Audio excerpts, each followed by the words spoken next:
Very, very good morning to all the APSRTC retired employees who are retired prior to 1/9/2014.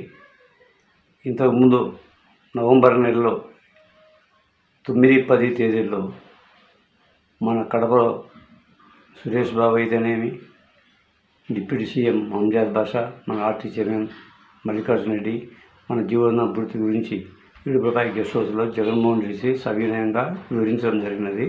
అప్పుడు immediate వెంటనే ధనంజయ రెడ్డికి ఆయన orders చేసి నువ్వు ఇమ్మీడియట్గా మాట్లాడి చెప్పింది. అదంతా వీడియో ద్వారా మీకు పెట్టిన సంగతి తెలిసిందే. అయితే ఇప్పుడు లేటెస్ట్గా వచ్చేసి నిన్న 23 నుంచి 25వ తేదీ వరకు జగన్మోహన్ రెడ్డి గారు కడప టూర్లో వచ్చినాడు క్రిస్మస్ పండుగ సంబంధంగా. అంతకుముందే మరలా ఒత్తిడి మతికి చేశాడు. సార్ మరలా ఒత్తిడి మతికేయండి, కడపలో 2 రోజులు ఉంటారు కదా ఆయన, మీరు మతికి చేసి తొందరగా చేయాలి, ఎలక్షన్లో దగ్గరికి వస్తున్నాయి, ఇంకా అక్కడ ఎటువంటి ప్రకటన లేదు అనే విధంగా చెప్పడం జరిగిందనమాట. ఆ తర్వాత నిన్న 25 అయిన తర్వాత 26వ తేదీ మేయర్ సురేష్ బాబు దగ్గరికి నేను మర్యాదపూర్వకంగా కలిసడం జరిగిందనమాట. పోయినప్పుడు ఏం సార్ మన సీఎం గారు వచ్చారు కదా, దాని గురించి మరలా ఒత్తిడి మీరు ఏమైనా రిప్రజెంట్ చేసినారా, ఏంది వాట్ ఈస్ లేటెస్ట్ పొజిషన్, అప్పుడు మా వాళ్ళంతా యాంగ్జైటీగా ఉన్నారు, చెప్పండి సార్ అని చెప్పినాను. అయ్యా రెడ్డి గారు, నేను కూడా మళ్ళీ ఒత్తిడి మాట్లాడినాము, ధనంజయ రెడ్డితో కూడా నేను మాట్లాడినాను, ఏం సార్ చాలా రోజులు అవుతుంది అట్నే ఉందని చెప్తే, ఒత్తిడి ఇదంతా మీ విషయం అంతా నేను కూడా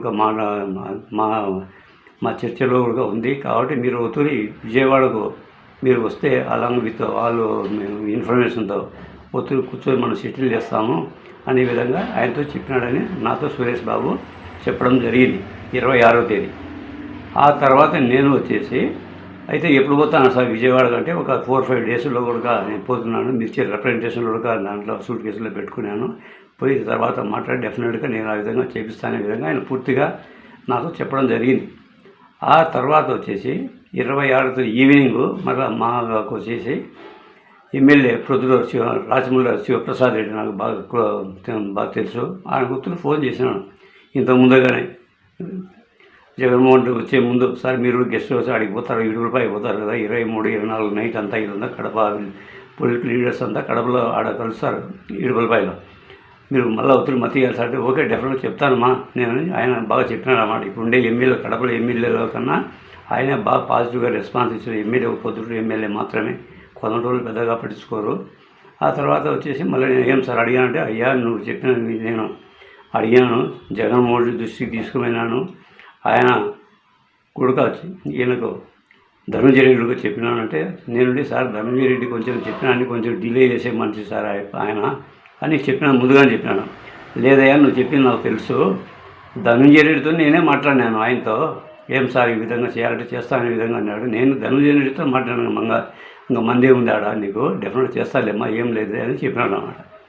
దాని తర్వాత వచ్చేసి నిన్న అంజాద్ బాషా వచ్చి మా ఈదికి ఫౌండేషన్ స్టోన్కి వచ్చినాడు మన ఉప ముఖ్యమంత్రి వచ్చినప్పుడు ఈయన మేయరు మేమంతా ఉన్నాము, ఆయన మతికేశాడు. మేయర్ అన్నాడు సార్ మనం నిన్న మాట్లాడినాం కదా ముఖ్యమంత్రితో, వాళ్ళు ముసులో వాళ్ళది రిటైర్డ్ వాళ్ళది మనం దించాలి పంచాయతీ అనే విధంగా చెప్పినాడు. నేను కూడా అంజాద్ బాషా గారితో నేను కూడా సపరేట్గా పక్కన పోయి, సార్ ఈ విధంగా పరిస్థితి, ఎలక్షన్లు వస్తున్నాయి, మీరు ముఖ్యమంత్రి ఎప్పుడు క్యాబినెట్ మినిస్టర్ మీటింగ్ ఉన్నా మీరే అవుతారు, డైరెక్ట్గా టచ్ అయ్యి మీరు మాట్లాడేవాళ్ళు మీరు ఒకరే, ఇది ఎమ్మెల్యేలు వాళ్ళ ఇళ్ళ కంటే వాళ్ళకి అపాయింట్మెంట్ ఏమి ఉండదు, మీరు కూడా మాట్లాడి చేయాలి సార్, ఈ విధంగా మాకు వచ్చేసి 1000 రూపాయలు 2000 పెన్షన్ వస్తుంది, నెలకు 2014 ముందు ఉండే వాళ్ళమే ఒక 6000 మంది 7000 మంది ఉంటాము, ఒక 5-6 కోట్ల కన్నా బడ్జెట్ ఎక్కువ కాదు, అది కూడా నెలకు సంవత్సరానికి ఒక 30 కొద్ది తగ్గిపోయే వాళ్ళే, కాబట్టి డెఫినెట్గా మీరు మాట్లాడితే కన్నా ఉంటుంది సరిపోతుంది, ఎలక్షన్ మాకు లేకుండా బాగుంటుంది సార్, వైఎస్ఆర్ పార్టీ మీరు దూరం చేసుకుంటారనే విధంగా మాకు చాలా బాధగా ఉంది, మీరు ఆ విధంగా చేసుకోవద్దు, డెఫినెట్గా మీరు ముఖ్యమంత్రితో చర్చించాలి, ఈసారి నెక్స్ట్ క్యాబినెట్ మీటింగ్ పోయినప్పుడుగా మళ్ళీ ఒత్తిడి మీతో రిప్రజెంటేషన్ మేము వచ్చి కలుస్తాము, మీరు డెఫినెట్గా చేపియాలి, ఈ ఎలక్షన్లు ఫిబ్రవరిలో కూడా వస్తాయి, కూడా వచ్చిన తర్వాత మీరు మ్యానుఫ్యాక్చర్లో పెట్టినారంటే మా వాళ్ళు నమ్మే స్టేజ్గా ఉండదు, కాబట్టి ఇమ్మీడియట్గా ఎంతో కొంత డబ్బులు, ఏం పెద్ద ఖర్చు ఉంది, 5 కోట్లు 6 కోట్లు, జగన్మోహన్ రెడ్డి కొన్ని 100,000 కోట్లు ఖర్చు పెడుతున్నారు, కాబట్టి మాదేం లేదు అంటే ఆయన దృష్టికి పోవడం లేదు, మీరు చూశారు కాబట్టి డెఫినెట్గా చేస్తారని నమ్మకం ఉంది, మీరు వేరే విధంగా మర్చిపోయి అది ఇది చేస్తే మన పార్టీకే నష్టం సార్, లక్షల్లో ఓట్లు ఉన్నాయి, 70,000 మంది ఉన్నారు, మంచిగా ఒక 10, 40, 50 ఓట్లు ఇచ్చారండి, లక్షల్లో ఓట్లు అవుతుంది. ఇప్పుడు చాలా ప్రతికూల, చాలా కూడా పరిస్థితులుగా మారిపోయినాయి. మీరు తాస్కారం చేయకుండా డెఫినెట్గా మీరు ముఖ్యమంత్రితో మాట్లాడాలి మీరు అని కూడా చెప్పడం జరిగింది. ఇప్పుడు వచ్చేసి ఇప్పుడు నేను రీజనల్ సెక్రటరీ ఇప్పుడు ఉండేది. నా వరకు నేను కాన్సన్ట్రేట్గా అరే ఇటు విధంగా 1000 రూపాయలు వస్తుంది, ఎట్లా బతుకుతారు మన వాళ్ళు అనే విధంగా నాకు మనసులో పెరిగింది. నేను ఇందులో చేస్తున్నాను. నేను 5-6 పత్తులు చైర్మన్ దగ్గర వెళ్ళాను, మేయర్ దగ్గర వెళ్ళాను, 10 పత్తులు నేను తిరుగుతున్నాను. అయితే నేను ఇంకొకటి ఏం చెప్పినాను, అయ్యా స్టేట్లో ఉండే వాళ్ళందరికీ కూడా, ముఖ్యంగా విజయవాడలో ఉండే వాళ్ళకు చెప్పినాను, మా దగ్గర ఉండే పులివెందుల్లో ఉండే రిటైర్మెంట్ వాళ్ళకు చెప్పినాను, అయ్యా మీరు ఇళ్ళల్లో ఏం చేస్తారయ్యా, ఇప్పుడు మీరేం చేస్తారు, మీరేం పెద్ద ధర్నాలు గిరణాలు చేయాలి అవసరం లేదు. ఒక ప్రెస్ మీట్ పెట్టేసి 40 మంది 30 మంది 50 మంది పోయి మీడియా రమ్మని చెప్పి మాట్లాడండి అయ్యా, ఈ విధంగా జగన్మోహన్ రెడ్డి సార్ ఈ విధంగా ఇట్లా మీ దృష్టికి పోయిందని చెప్పినారు. ఇంతవరకు కూడా మాకు దాని సంబంధంగా ఏం రాలేదు, ధనంజయ రెడ్డి దగ్గర మీరు పెండింగ్ ఉన్నదని చెప్పినారు. కాబట్టి మళ్ళీ ఒత్తిడి చేసి ఆయనకు చెప్పండి, ఎలక్షన్ దగ్గరకు వస్తున్నాయి, 1000 రూపాయలతో ఉన్నాము, ఉండే వాళ్ళందరికీ మంచి పథకాలు ఇచ్చేసి అందరికీ కూడా భగీరథులు మనం తెచ్చుకున్నారు. మాకు మాత్రం అన్యాయం జరిగిపోయింది. ఆర్టీసీలకు ఎవరు కూడా ఏం సాయం చేయలేదు. మేము ఎలక్షన్లో కూడా బ్రహ్మాండంగా మేము క్యాన్వాస్ చేసేస్తాము అని చెప్పడం జరిగింది. ప్రతి ఒక్కరిగా చెప్పినాము. మీరు ప్రెస్ మీట్ పెట్టేసేయండి అయ్యా, మీరు ఎమ్మెల్యేల దగ్గరికి, ఎంపీల దగ్గరికి, మినిస్టర్ల దగ్గరికి పోవాల్సిన అవసరం లేదు. మినిస్టర్లు వాళ్ళు జగన్మోహన్ రెడ్డి దగ్గరికి పోయే గట్స్ ఉండే మినిస్టర్ ఎవరు లేరు, ఎమ్మెల్యే ఎవరు లేరు.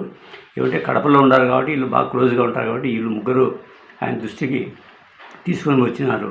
మరి ఇళ్ళల్లో ఉంటే ఏం చేస్తారయ్యా మీరు, ఏం ఒత్తిడి ఇంతకుముందు అంత పొద్దునపూటలు వేస్తారు, ఆ బస్ స్టాండ్లో వాడడం, టీలు తాగడం, ఇళ్ళ వాడడం, సాయంత్రం రావడం, పడడం, ఇదే మీ చరిత్ర మీకు. అరే ఎట్లా పోతారన్నా, ఏం కథ ఆయన కష్టపడుతున్నాడే రఘునాయుడు గారు, మనం కూడా చెప్పినాడు కదా, మనం కూడా మన వంతు సాయం చేస్తాము, మనం 10 మంది 20 మంది పోయి పేపర్లో రమ్మని చెప్పి పేపర్లో వేపిస్తే కదా, పులిందులో వేపిస్తే అవినాష్ రెడ్డి దగ్గర పోమని చెప్పినాను. అయ్యా అవినాష్ రెడ్డి దృష్టి కూడా పోయింది, మళ్ళీ ఒత్తిడి మాట్లాడాలంటే ఒక్కరు కూడా దాని గురించి పట్టించుకుంటే దాఖలాలు లేవు. ఊరే బేకారుగా ఇళ్ళల్లో ఉండి కాల విధిస్తున్నారు. విజయవాడలో ఉండే వాళ్ళు కూడా చెప్పినాను అనమాట, అయ్యా విజయవాడలో ఉండే మెయిన్ ముఖ్యమైన పాత్రలు మీరే పోషించాల్సింది.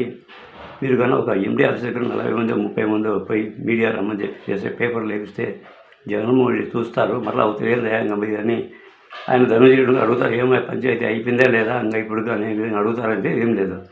మరి వాళ్ళు చెప్పిన విజయవాడ అయ్యా మీ జనరల్ సెక్రటరీ ఉన్నాడు కదా, ఆయన ఒత్తిడి ఆర్గనైజ్ చేయండి అంటే, ఏం జనరల్ సెక్రటరీ సార్, ఆయన డైరీలోకి అమ్ముకోను, బిల్డింగ్లు ఫీజులు లెక్క తీసుకొని తప్ప ఆయన ఏ పని చేయడు, ఏం చేయడు అంటే ఆయన వదిలేసండి. మీరేం చేస్తున్నారు, మీరన్నా ఒక ఆర్గనైజ్ చేసి మీరు చేయండి అని చెప్పినాను. ఇప్పుడు నేను అప్పీల్ చేసేదంటే జనరల్ సెక్రటరీ మీరు చెప్తున్నాను ఎండీ దగ్గర, మాకు 10,000 మంది 50,000 మంది మా స్ట్రెంత్ ఉన్నారు. అయ్యా మీరు డైరీలకు దాంట్లోకి దీంట్లోకి ఉండే డబ్బులు గురించి మీరు ఉండాల్సిన అవసరం లేదు. వర్కర్స్ వెల్ఫేర్ చేయండి అయ్యా, పెన్షన్ 1000 రూపాయలు తెలియదా నీకు, ఇంకా చందాలు ఇచ్చింది ఏంటిగా, మీరు జనరల్ సెక్రటరీ ప్రెసిడెంట్ పెట్టింది విజయవాడలో మిమ్మల్ని ఏంటి పెట్టినారు మిమ్మల్ని, మీకు తెలియదా, మీకు పెన్షన్ ఎంత వస్తాయి, ఎలక్షన్లు వస్తాయి, మనం ఒత్తిడి మనం సాయం చేస్తాము. నాకు పెట్టిన వీడియోలు 5-6 వేల మంది నాకు చూస్తున్నారు, మీరు చూస్తున్నారు, నాకు ఫోన్లు చేస్తున్నారు, అందరూ ఫోన్ చేసే వాళ్ళందరికీ నేను వస్తే కోటింగ్ ఇస్తాను. అయ్యా నాకు పొద్దుగులు ఫోన్ చేయొద్దు, మీకు ఏమని చెప్పినాను, మీరు ఎమ్మెల్యేల దగ్గరికి ఎంపీల దగ్గర ఎవరి దగ్గర పోవాల్సిన అవసరం లేదు. మీరు 40 మంది 20 మంది పోయి ఒక మీడియా సమావేశం పెట్టేసి హైలైట్ చేసి, ఇప్పుడు నేను చెప్పినా కదా కడపలో కండక్ట్ చేసినా కదా, ఓ ఫ్లెక్సీ పెట్టేసుకోండి, చేస్తే ఎవరు పోలీసులుగా అబ్జెక్షన్ బెటర్ ఆటోమేటిక్గా సీఎం దృష్టికి పోతుంది, ఆయన ఇమీడియట్గా సాల్వ్ అవుతుంది. వాళ్ళకు చెప్పినాను, విజయవాడకు చెప్పినాను, రాజమండ్రి చెప్పినాను, విజయనగరం చెప్పినాను, ప్రతి ఒక్క డిస్టిక్ ఉండే వాళ్ళందరికీ కూడా నేను మెసేజ్లు ఇచ్చేసి, అయ్యా మీరు తాస్కారం చేయొద్దు, మీరు ఇప్పుడు లాస్ట్ స్టేజ్ పీక్ స్టేజ్కి వచ్చింది, ఇప్పుడు ఎలక్షన్లు వస్తున్నాయి, ఈ ఎలక్షన్ లేకపోతే మనల్ని పంపించే దిక్కుడుగా ఎవరు లేరు, అలర్ట్గా ఉండి ఒక మీడియా సమావేశం పెట్టేసి జగన్మోహన్ దృష్టికి పోయేట్టుగా మీరు చేయండి అయ్యా మీరు అనే విధంగా నేను చెప్తున్నాను అనమాట. అది కూడా మీరు కూడా చేయడం లేదు. ఏం చేస్తారు, అదే జనరల్ సెక్రటరీ ఏం చేస్తున్నాడు, అయ్యా ఎస్ఆర్బిఎస్ 5 తేదీ పడుతుంది, మీకు క్యాలెండర్ కావాలన్నా 200 ఇవ్వండి, ఫోటోలు వేయించుకుంటావా, ఇది తప్ప ఇంకేం పని లేదా మీకు, వర్కర్ల కోసం పాటుపడండి అయ్యా మీరు. ఇప్పుడు డబ్బులు అనొద్దు, ఇప్పుడు లాస్ట్ స్టేజ్ వస్తుంది, మీరు చేస్తే మీరు చరిత్రలో నిలిచిపోతారు కాబట్టి చరిత్రహీనులుగా పోతారు. నేను రీజనల్ సెక్రటరీ, నేను ఇవ్వడానికి అవసరం, మీరు జనరల్ సెక్రటరీ ఏం చేస్తున్నారా మీరు అక్కడ విజయవాడ తెలియదా మీకు, అందులో మినిస్టర్లు ఉంటారు, సీఎం ఛాంబర్ ఉంటుంది. ఒత్తిడి ఖాళీ చేసే స్టేట్ వైడ్ ఖాళీ చేసి విజయవాడలో పెట్టు, బ్రహ్మాండంగా అందరూ వస్తారు. మీడియా సమావేశం పెట్టు, సీఎం దృష్టి పోతుంది, ఇమ్మీడియట్గా వస్తుంది. ఆ విధంగా చేసే పని పెట్టండి. కాబట్టి మీ వర్కర్స్ కూడా వాళ్ళని నమ్ముకోకుండా మీరు కూడా ఇండివిజువల్గా గ్రూప్ పెట్టేసుకొని మీడియా సమావేశం పెట్టేసి ముఖ్యమంత్రి దృష్టికి తీసుకోండి. నేను కూడా ఉండా. మళ్ళీ నిన్న మా డిప్యూటీ సీఎం అంజాద్ బసర్ కూడా మాట్లాడినమాట. నెక్స్ట్ క్యాబినెట్ మీటింగ్ ఎప్పుడైతే 2 రోజుల ముందు మళ్ళీ తర్వాత నేను ఒత్తిడి కలిసేసి రిప్రజెంటేషన్ ఇచ్చేసి, సార్ క్యాబినెట్ మీటింగ్ జరుగుతుంది, ఇదే లాస్ట్ క్యాబినెట్ మీటింగ్ ఎలక్షన్ ముందు మీరు డెఫినెట్గా మాకు అనౌన్స్మెంట్ చేపియాలి, మీరు కాదు ఉర్దు అని నేను గట్టిగా ప్రెస్ చేస్తాను. డెఫినెట్గా అయ్యేదానికి కృషి చేస్తాను. కాబట్టి మీ వంతు కూడా మీరు కూడా ప్రెస్ మీట్లు పెట్టేసుకొని ఆయన దృష్టికి పోయేట్టుగా మీరు చేయాలని అందరినీ కోరుతున్నాను. Thank you very much.